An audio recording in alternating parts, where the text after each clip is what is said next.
começando mais um check-up, o programa da nossa casa para sua casa, levando todo o nosso conhecimento sobre saúde para você e sua família.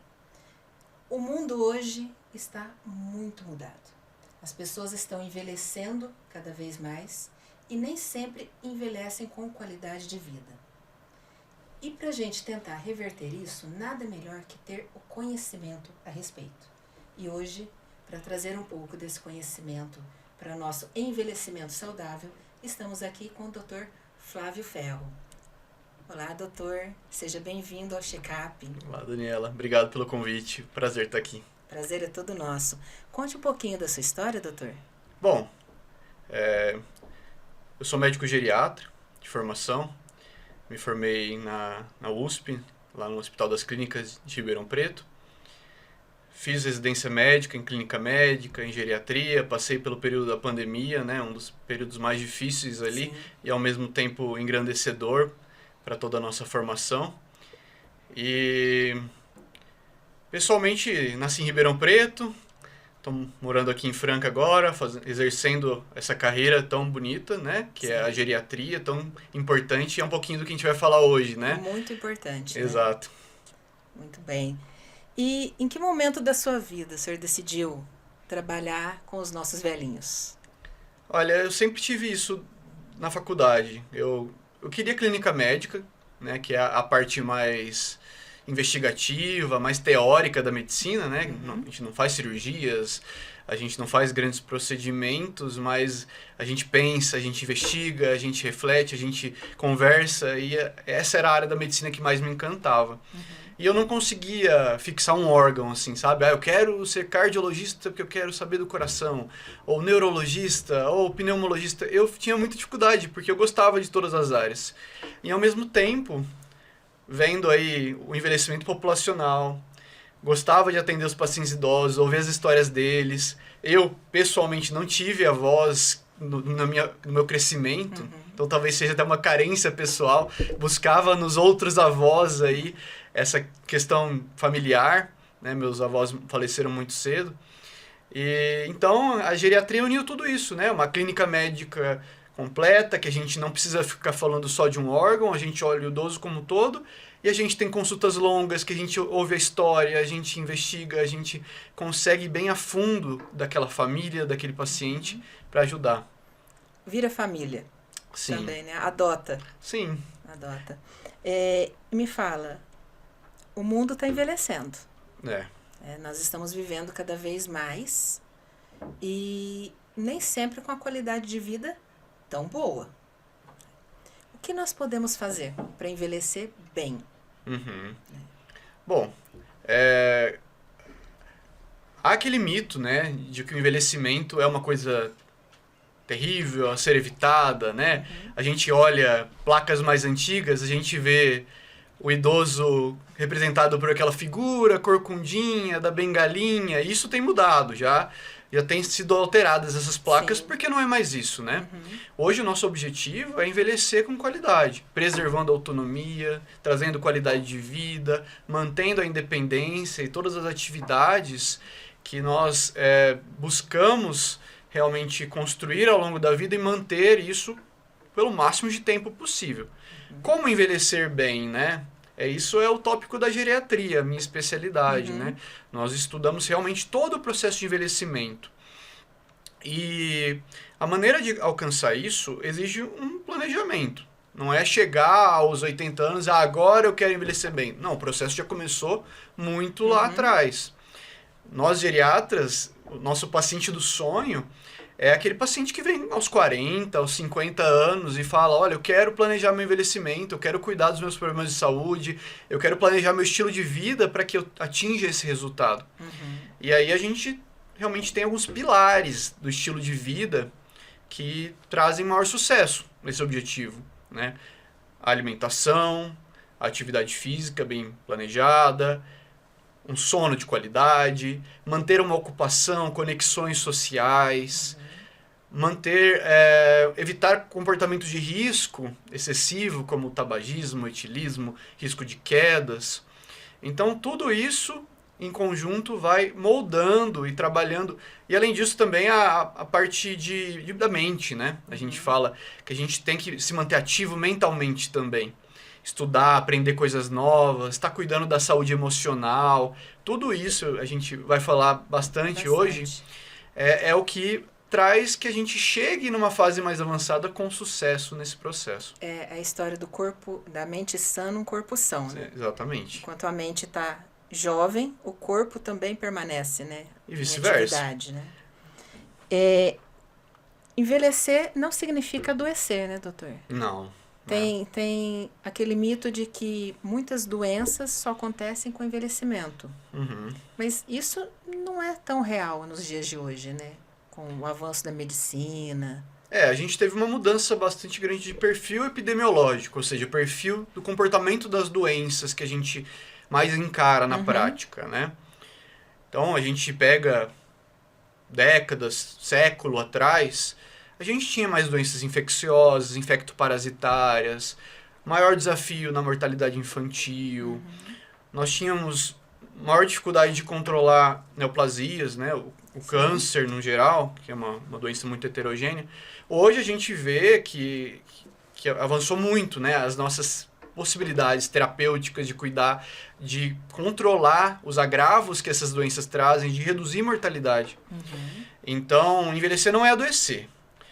Quando a gente consegue controlar esses fatores que traziam maior mortalidade precoce, a gente consegue viver muito mais. Mas qual que é o desafio disso? Viver mais significa também estar sujeito a doenças crônicas. Sim. As doenças crônicas não transmissíveis que nós falamos, né? Que são aquelas que nos acompanham, que todo mundo conhece, né? A hipertensão arterial. 60% dos idosos acabam desenvolvendo em algum momento. Diabetes, em torno de 30%. É uma taxa bem alta, né? Sim, ambas, né? E são doenças silenciosas. Sim. Que se você não tiver um rastreio, um acompanhamento, muitas vezes quando os sintomas vêm, já é... E muitas vezes elas não aparecem na terceira idade, né? Elas já aparecem bem antes, né? Só que o costume de não procurar um médico já é... Não são doenças exclusivas da terceira idade. Mas quanto mais tempo nós vivemos, maior a exposição e a probabilidade de algum momento você ter. Certo? E como eu estava dizendo, como são doenças mais silenciosas, se a gente não faz esse acompanhamento, quando acontece, os agravos já vêm com complicações graves, né? Por exemplo, doenças como derrame, o infarto, problemas de circulação, problemas renais, problemas visuais, né? Ambas podem causar esse tipo de situação e por isso que é importante o acompanhamento. E quanto mais cedo, melhor. Né? Exato. Aos 40 anos. Eu faço acompanhamento com geriatra. Já, nada, pelo menos uns 5 anos. Muito bem. Eu brinquei com o pessoal que falei assim, faz 5 anos que eu estou velhinha. Né? Imagina, mas a gente pega pacientes jovens como você. Já pega e já vai antes, né? Cuidando antes para poder ter uma vida melhor ali na frente, uma vida mais saudável, né? Não passar tanto perrengue depois, igual a gente vê muitos idosos, né, com grandes dificuldades, muitas com dificuldade de locomoção, algumas doenças, tipo Alzheimer, ou Parkinson, né? As demências também, que a gente vai falar um pouquinho. Sim. E quais são os hábitos, doutor, para ter um envelhecimento saudável? Certo.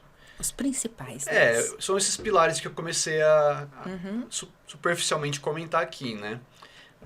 Hoje existe uma especialidade, uma área de atuação na medicina que chama Medicina do Estilo de Vida, em que tenta realmente enxergar, estudar quais os hábitos, quais os comportamentos, como o estilo de vida pode fazer a gente ter maior qualidade de longevidade, de saúde a longo prazo, né? Então, eu comentei alguns, né? A gente tem a atividade física, né? A alimentação, o sono. Eu posso explicar um pouquinho mais, se você quiser, de cada um, né? A gente vai falando ao longo do programa. Do programa? Tá. Um por um. A atividade física, ela é importante para a mente também do idoso? Exato. Ou só para o corpo? Não, a atividade física é bom para a saúde mental, né? Então, condições como depressão e ansiedade respondem, em alguns casos, tanto quanto medicamentos, à atividade física. E hoje a gente tem também algumas moléculas estudadas que são liberadas pelo músculo durante a atividade física e que agem lá no sistema nervoso central como um combustível, como um elemento trófico, ou seja, que potencializa, que alimenta as células do sistema nervoso e ajudam, inclusive, a prevenir demência, Alzheimer. Hoje a atividade física é crucial para a gente afastar esse tipo de problema. Então, sim, a atividade física protege a mente, sem dúvida. E a atividade mental também protege o corpo. Lógico. Né? Deixa, como diz, o cérebro em movimento, mantém o corpo mais jovem também, sim. né? E é possível retardar ou reverter esse tipo de doença, como o Alzheimer, o Parkinson? Sim. A gente consegue, assim, reverter eu acho que nem tanto, porque é degenerativo, né? Mas consegue estacionar ele nas fases iniciais, por exemplo? A gente tem um estudo de 2 anos atrás que mostrou que 60% das demências, todas as demências do Brasil poderiam ser revertidas ou atrasadas. Olha o tamanho desse número. Muito grande. É muito, né? E a gente tem alguns fatores de risco principais, são 12 fatores de risco modificáveis principais, mas os 3 principais aqui no Brasil, para a nossa população, foi a saúde auditiva, então cuidar, evitar de você realmente desenvolver, você deixar persistir um problema de deficiência auditiva, você procurar ajuda, procurar um dispositivo que te auxilie nisso. A depressão, principalmente depressão iniciada na meia-idade, não é nem a depressão do idoso, a depressão da vida adulta, ela pode ser um fator de risco importante lá para o futuro. Então, a terceira é a primeira, na verdade, a mais importante, é realmente a reserva cognitiva, que é o quanto nós aprendemos de informação de escolaridade formal ao longo da nossa vida. A baixa escolaridade realmente é um fator que agrava muito esses quadros na fase tardia da vida. Então, controlando esses 12 fatores, a gente reverteria 60% dos quadros ou atrasaria. Mesmo que o processo neurodegenerativo esteja lá biologicamente, andamento já. Se a gente controla esses fatores, ele não se manifesta clinicamente. Então, você pode pegar o cérebro e avaliar numa autópsia depois, e você vê, olha, a pessoa já tinha indícios de Alzheimer, mas não desenvolveu porque conseguiu cuidar desses fatores. Então, quanto o fator curiosidade das pessoas em querer aprender cada vez mais é positivo. Demais, né? Positivo, então. Aprender novas línguas, aprender novos hobbies, novas atividades, continuar exercendo atividades mentais, passatempos, jogos, coisas que mantêm a sua cabeça ativa mesmo depois que você aposenta e deixa de trabalhar, eventualmente, né? Fazer trabalhos voluntários, se manter ativo mesmo que não seja um trabalho remunerado, estar ativo na comunidade, seja numa igreja ou fazendo trabalhos filantrópicos, tudo isso te mantém com propósito, com significado e com a cabeça ativa igual você está comentando. Tá vendo, pessoal? Nada de aposentar e ficar parado em casa. Vamos fazer caminhada, leitura, aprender coisas novas para ter um futuro mais legalzinho aí na frente, hein? Esquece disso não. E a prevenção é muito melhor, né, doutor, do que remediar. Então, vamos começar a prevenir já quanto mais novos. A gente pode falar que o estilo de vida que vem da criança, adolescente, o adulto, esse estilo de vida todo, ele vai produzir bons ou maus frutos lá na frente. Mas a gente, como o senhor falou, a gente consegue correr atrás do leite derramado. Rapar um pouquinho ali e manter. Mas isso tá fácil de ser feito hoje no Brasil? Fácil não é, né? Nós somos exemplos disso, né? Nossa vida hoje em dia é muito corrida, tem muitos estímulos, muitos hábitos que não são dos melhores, né? Nós temos alimentos ultraprocessados, intermeando nossa dieta o tempo todo. Nossa vida corrida cheia de estresse, né? O controle do estresse é um desses pilares estudados do estilo de vida, porque ele realmente traz consequências para a nossa saúde. Ao longo da vida, né? O controle do estresse é importante. O sedentarismo é um risco enorme, né? Se você realmente não for atrás, não se dedicar, não encontrar um espaço na agenda, o sedentarismo é uma armadilha que muitas pessoas caem, né? Então, o nosso estilo de vida hoje é muito difícil. A gente precisa realmente ter uma orientação, ter uma organização para que esses hábitos sejam corrigidos. Porque se nós permitirmos, a sociedade moderna nos atrapalha nesse objetivo. Sim, é porque hoje em dia é tudo muito fácil, né? Nos nossos, como diz, os nossos antepassados precisavam levantar do sofá e trocar o botãozinho da TV. Hoje em dia a gente não precisa nem apertar o controle remoto, a gente manda a Alexa trocar. Então, estamos cada vez mais preguiçosos, digamos assim, né? Dentro do contexto geral da vida, né, humana. Agora, mudando um pouquinho dos nossos hábitos, falando dos bons hábitos que nós temos que seguir, vamos passar por um mau hábito, a automedicação. Sim. Em qualquer fase da vida é péssimo, né? Então, mas a tendência de todo idoso não, pode deixar que eu vou tomar aquele remédio. Eu tô com uma dorzinha de cabeça, mas eu vou tomar aquele remedinho ali e vai melhorar. Não sei, acho que eu comi alguma coisa, o meu fígado não tá legal, vou tomar. Tá certo isso, doutor? Não sei se você sabe, se acompanha com o geriatra, mas nós somos conhecidos por mais tirar remédio do que colocar, né? Então, nós geriatras nos preocupamos muito com essas relações farmacológicas. O corpo, enquanto envelhece, ele lida diferente com os medicamentos. A metabolização no fígado, a absorção, a distribuição desse medicamento depois de metabolizado, tudo é diferente. E quanto mais o envelhecimento acontece, mais cuidado você deve ter ao introduzir novos medicamentos. E nós fazemos isso na geriatria. Essa análise, esse estudo e essa organização junto à família. É muito comum, você vai num cardiologista, ganha 2 remedinhos. Você vai no neuro, ganha mais esse. Você vai no vascular, ganha mais esse. E quando você vê, você está com aquela lista e não teve uma conversa, uma organização entre as especialidades para refletir de fato, né? Não é uma regra geral, mas normalmente é um trabalho que nós geriatras atentamos bastante. E essa questão da automedicação, quando ainda não foi nem numa consulta, foi um processo de, o farmacêutico, ou o vizinho, não sei quem comentou, sem uma consulta, uma abordagem estrutural. Os farmacêuticos são essenciais, não quis dizer isso, mas às vezes é naquela questão do balcão, na correria, né? Sim. Quando eu tenho uma automedicação de um remédio potencialmente danoso, e a gente tem vários exemplos desses, né? Os anti-inflamatórios são remédios muito problemáticos, os corticoides, os antialérgicos mais antigos, muito também a gente tem que tomar cuidado. O organismo idoso recebe de uma maneira diferente. Isso pode propiciar quedas, tontura, confusão, alterações gastrointestinais, renais, pressão, diabetes. Então, esses medicamentos que às vezes parecem inocentes para resolver aquele sintoma podem, de fato, estar ali complicando, mexendo nesse equilíbrio do idoso, que ele é mais frágil, como se fosse aquele vaso que está ali se equilibrando, que se der uma ventania ele pode tombar.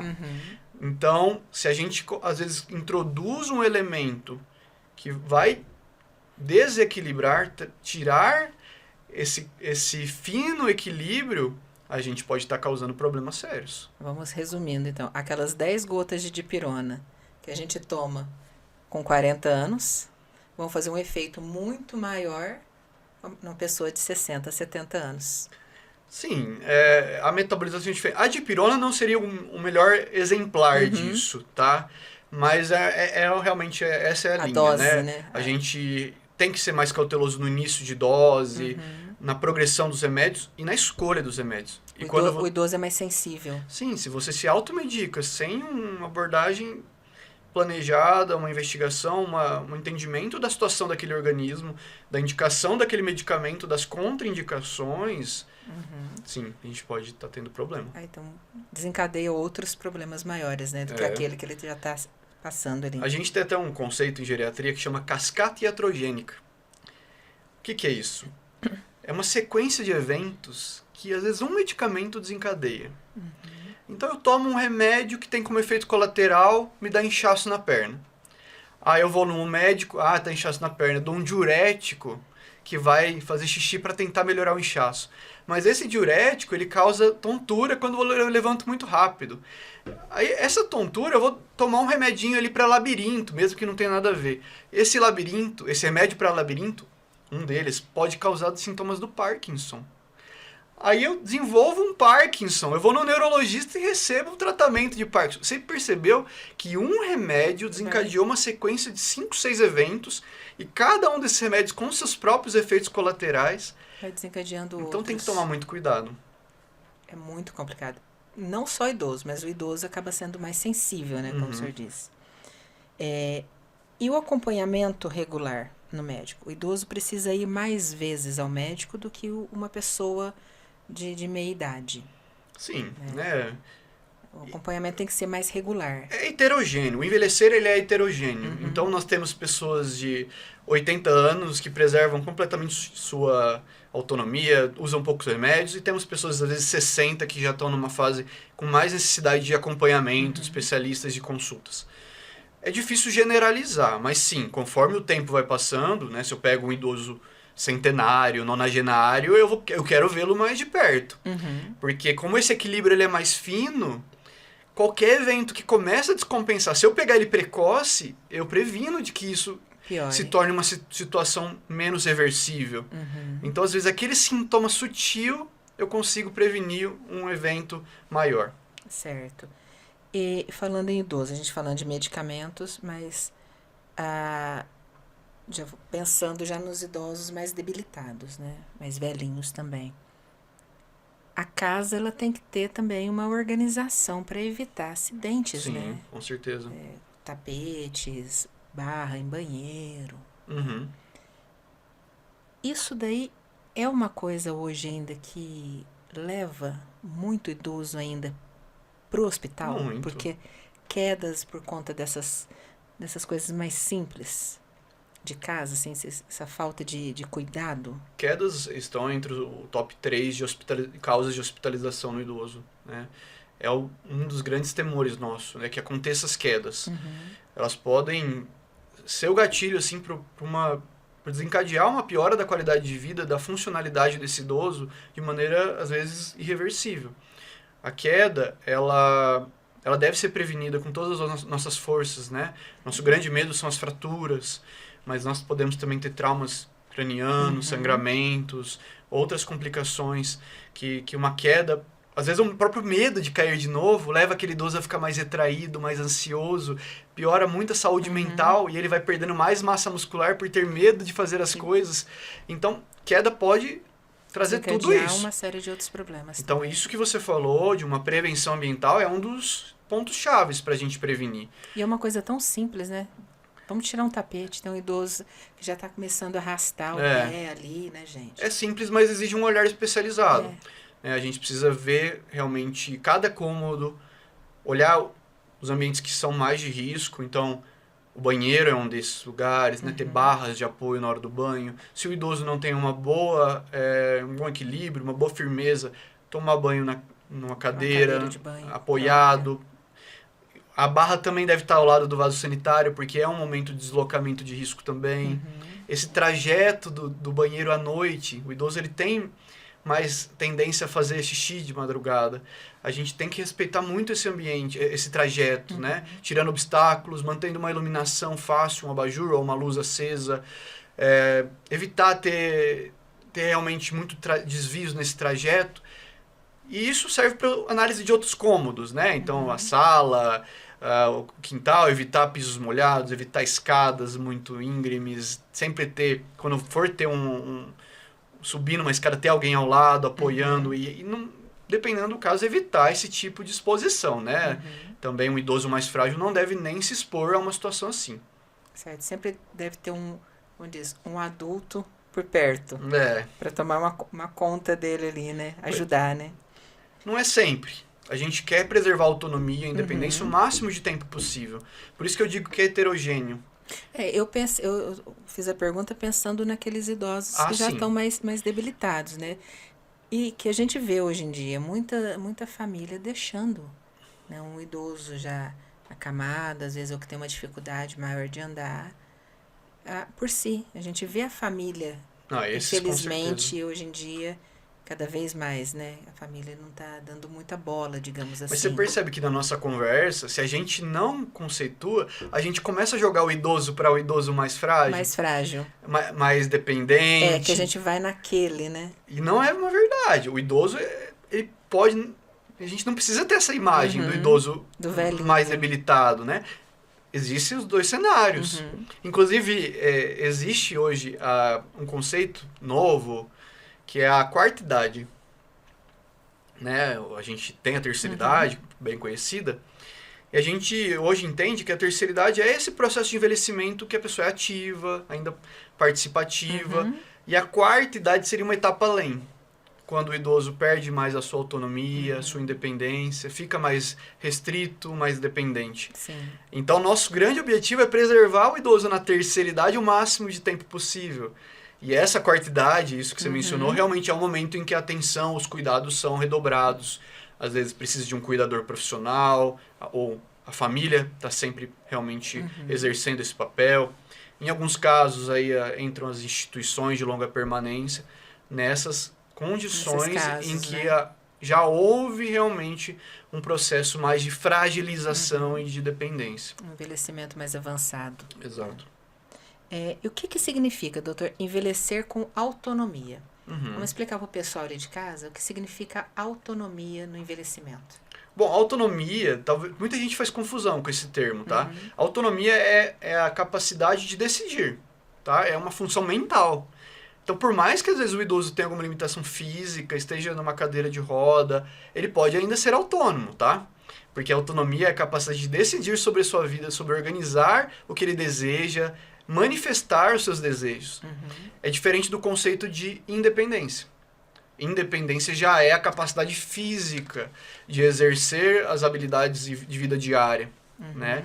Então, a gente quer preservar as duas coisas, autonomia e independência.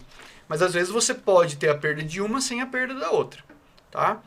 A maneira de preservar isso é tudo que a gente vem falando aqui no nosso programa, né? Os pilares do envelhecimento saudável que começam lá atrás. E isso envolve controle de doenças crônicas também. Certo. E qual que é o maior mito do envelhecimento que o senhor gostaria que ficasse desmistificado? São muitos. São muitos. Mas eu creio que o que mais... eu acho mais perigoso é aquele mito do... ele já é idoso. Isso é normal da idade. Pega aquele idoso que às vezes está mais retraído, que já não convive mais com as pessoas direito, às vezes mais resmungão, mais irritado. É normal, velho é assim mesmo. Isso pode ser uma depressão. Isso não devemos taxar de normal do envelhecimento coisas que são problemáticas. O idoso que às vezes começa a repetir muitos assuntos, não consegue mais elaborar uma conversa com a família sobre os acontecimentos da última semana, deixa de ter a capacidade de cuidar das finanças, de pagar, coisa que ele sempre fez muito bem. Isso pode ser o início de um processo demencial, de um Alzheimer. E muitas vezes se fala, é normal. E sendo que se a gente diagnostica mais precoce, a gente tem tratamentos, a gente tem maneiras de investigar, de conduzir isso e tentar retardar os danos. Às vezes eles não são danos curáveis ou totalmente evitáveis, reversíveis, mas pelo menos retardar, preparar aquela família para lidar melhor com aquela situação é possível. Sempre cuidar, né? Que falam que a medicina nem sempre é capaz de curar, mas nós sempre somos capazes de cuidar. Prevenir, né? Prevenir. E no caso das doenças, né? A gente comentou aqui do Parkinson, do Alzheimer. Hoje em dia, elas não são mais doenças das pessoas mais velhas, né? Cada vez mais a gente vê pessoas mais novas com essas doenças, né? Principalmente o Parkinson tem uma epidemiologia um pouquinho mais nova, tá? Alzheimer não se espera tanto. Inclusive, quando a gente vê casos mais novos, abaixo de 65, 60 anos, a investigação muda um pouco, porque realmente não é esperado, tá? A não ser que tenha quadros genéticos. Então, Alzheimer é uma doença mais voltada, sim, para essa terceira idade, né? Para a fase do idoso. O Parkinson ele pode aparecer mais precoce. E todos os dois têm causas genéticas ou nem sempre? Nem sempre, né? São genes... Não são doenças hereditárias. Então, se minha mãe teve, eu obrigatoriamente vou ter, né? Não tem essa característica. Se você tem muitos familiares de primeiro grau que têm aquele problema, mostram um material genético mais propício para desenvolver essa doença neurodegenerativa. É obrigatório? Não é. Existem estudos também que a gente pode abrir mão quando a gente pensa nesses caráteres mais familiares, quando muitas pessoas da mesma família têm. Mas, via de regra, não fazemos essa investigação genética. Necessariamente não tem a ver. Porque são doenças esporádicas, são muito dependentes do ambiente, do estilo de vida, como eu comentei no começo, que previne até 60% das demências. Sim. Então tem algumas características individuais que fazem a gente pensar nesse componente genético. Não é algo obrigatório. É porque a gente vê muito, né? Hoje em dia. Eu tenho no caso da família, meu pai tem Parkinson. Né? E a tendência está sendo piorar. Já tem mais de 20 anos que ele trata do Parkinson e agora está aparecendo a fase demencial. Sim. E é complicado, a família também, né? Pra gente, eu brinco muito, eu falo assim que esses problemas adoecem a família também, não só a pessoa. Isso é uma verdade. E o acompanhamento global do geriatra, esse olhar que você falou no começo, que ele é global, que vê todos os órgãos, vê a casa, vê a pessoa como um todo. A família. É muito importante. E a gente não vê isso em outras áreas. Um ou outro médico, ele tem essa visão. Médicos especialistas.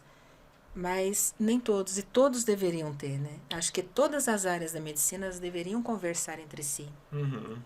Ter esse olhar global para a pessoa. Não ver a pessoa apenas como um órgão específico. Sim. Porque atrapalha bastante. Eu estou falando isso porque a gente vive isso em casa, né? E é muito importante. Eu vejo o tratamento que a gente tem, que na casa nós três, vamos, né, os meus pais e eu, a gente vai no geriatra. Então a gente faz a consulta os três de uma vez. E é muito importante isso, porque o médico conversa com todo mundo, sabe o meu problema, da minha mãe, do meu pai, vê a interação que nós temos. E eu sinto muita falta disso em outras especialidades também. Sim. Né? É próprio da medicina ver esse olhar ou é uma coisa que é do indivíduo mesmo, do médico, não ter essa análise global do paciente? Na verdade... Ou o próprio curso faz ele ter essa individualidade? Hoje o conhecimento médico é tão grande, né, tão extenso, que as pessoas se ultra especializam. Né? Então, às vezes você vai ter um ortopedista que é só da mão, né? E isso vai se repetir em outras áreas. E faz parte. A gente precisa desses especialistas também. É por isso que a figura do geriatra é importante, porque nós estudamos o indivíduo idoso como um todo, integralmente, e aprendemos a manejar, a organizar, a orquestrar um idoso que às vezes é muito complexo. Então eu não posso exigir do cardiologista que estudou tanto sobre doença coronariana, sobre arritmias, que ele tenha a mesma visão que o geriatra que se dedicou a isso. Então eu acho que não é depreciar o valor do especialista que tem seu papel, mas valorizar o papel do geriatra. Às vezes não, eu estou falando porque eu vejo muito, eu vou muito em médico, né? Eu vejo muito hoje, graças a Deus está mudando, né? Mas os médicos do Google, o famoso médico do Google, Sim. Então assim, não olha nem o paciente. Por isso que eu falo, falta aquela humanização. Que o geriatra tem, Sim. mas que, no meu ponto de vista, acho que todos os médicos deveriam ter essa humanização, eu estava falando da questão de entender a complexidade do idoso integral. Tá? Mas a humanização, ela precisa estar em todas as especialidades. E a gente vê uma falha muito grande nisso hoje em dia. Eu passo muito pro médico, porque eu tenho uma série de problemas também. E eu vejo que, às vezes, um médico, ele simplesmente pega o papel e não olha nem na cara da gente. Não, isso... Né? E para um idoso que tem vários problemas e passam vários médicos, eles sentem muito isso, porque eu escuto muita reclamação disso em consultório. não não entendo, né, na minha cabeça não passa, mas eu acho que a faculdade ensina você a ter essa humanização, ver o ser humano como um ser humano e não como uma parte dele só, né? Então, o que vocês fazem enquanto geriatras, eu acho lindo, porque vocês veem o ser humano. Sim. Vocês não veem um órgão específico, vocês veem a pessoa, É. né, como um todo. E isso é muito bonito. Eu acho muito bonito. Eu acho que é uma visão que deveria ter em todos, né? Deveria ter uma especialidade na faculdade de medicina que fala assim, ó, você tem que ver as pessoas como seres humanos, um ser complexo, não como um órgão específico. Que isso faz falta. Sim, muita falta. E que nós vemos em vocês, mas não vemos em outras especialistas. Um ou outro a gente vê, né? Mas nem todos. Isso é verdade. Né? E vocês novos também, médicos passam em médico também, viu, gente? Vocês devem perceber muito isso. Sim, também. Com certeza. Né? Percebe-se muito isso. Principalmente nessas levas novas agora. Semana passada fiz até a matéria do jornal das faculdades de medicina que foram reprovadas. Uma quantidade monstruosa de faculdade de medicina reprovada. Então, assim, a gente imagina os profissionais que saíram dessas faculdades, que estão atuando hoje. Né? Então, assim, não tem o tato, às vezes, necessário para lidar com o ser humano. Né? Mas, e falando em faculdade, para a gente encerrando já o nosso assunto, a tecnologia hoje está ajudando a envelhecer de uma forma melhor ou não? Sim, com certeza. A gente tem hoje muitos recursos, né, para trazer mais segurança para o domicílio, mais segurança para os cuidados de saúde, monitorização. Uhum. Então, hoje a gente tem até uma área que chama gerontecnologia, que é realmente a tecnologia aplicada ao envelhecimento. Uhum. Tá? Então, isso vem muito a contribuir, com certeza. Isso é muito bom, então. Eu gostaria que o senhor desse uma palavrinha final para o nosso público. Uhum. Né? O que o pessoal de casa precisa fazer, e quem que eles precisam procurar, como eles devem fazer isso, em que parte da vida, em que momento da vida. Né? Bom, como geriatra, eu peço que as pessoas venham o quanto antes. O quanto antes você se preocupar com a sua saúde, com o seu estilo de vida, mais tempo você vai ter disponível para trabalhar esse caminho do envelhecimento bem-sucedido. Afinal, o nosso envelhecimento não começa aos 60, aos 70 anos. A gente atinge pico de vários sistemas, de massa muscular, de massa óssea, de questões cognitivas. A gente atinge o nosso ápice em torno dos 40 anos, e o declínio a partir dali já começa lentamente. Então, quanto antes você já entender que o seu processo de envelhecimento já está acontecendo a cada dia, e você se preparar, você se prevenir, você controlar doenças crônicas, e chegar mais cedo para a gente fazer um plano individualizado, humanizado, que trabalhe realmente os seus valores e o que você precisa para realmente controlar esses fatores de risco e trazer a prevenção necessária, melhor isso vai acontecer com maiores taxas de sucesso e buscando esse envelhecimento que todos nós desejamos. É a meta de todo mundo, né? Chegar, envelhecer bem e não só ter mais anos de vida, né? Mas vai ter mais vida nesses anos que a gente tem pela frente. Sim. Bem, envelhecer faz parte da vida. Agora, envelhecer com saúde depende da gente. E hoje nós vimos que nem sempre o ser velho significa estar velho. Tá?